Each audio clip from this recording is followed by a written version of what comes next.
This is my week 13 response video for my global affairs class. This week the topic of this video is how do you make sense of why health disparities persist around the world, and if you were a political leader, what are some interventions you might suggest to alleviate these disparities?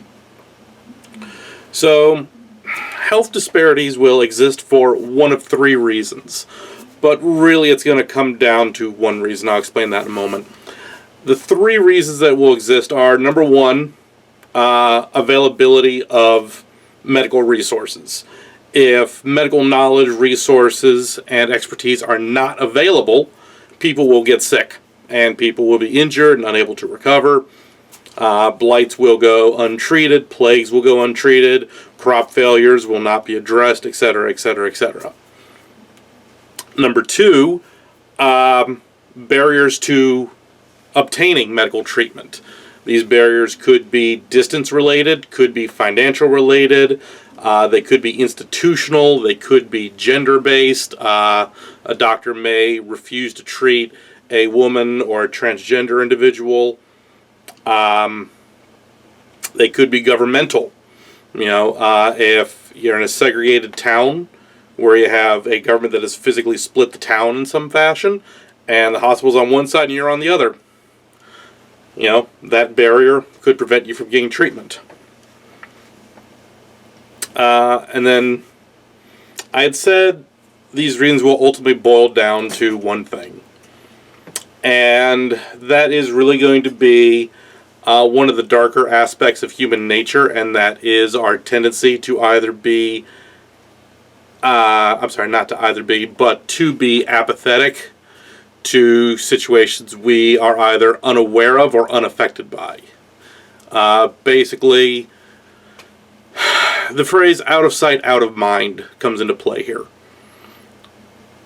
If leaders do not see the problem or are not made aware of the problem, I think is a better way to put this, they will not be inclined to address the problem. An example of this could be them not seeing pieces of information. How many people are getting sick compared to what the gross domestic product is, for instance. They may see the gross domestic product going up, but be unaware of the health problems. As for the second part of this video, if I were a political leader, what interventions might I suggest to address these? Number one, finding a way to make the data about the health of the people in my country trackable.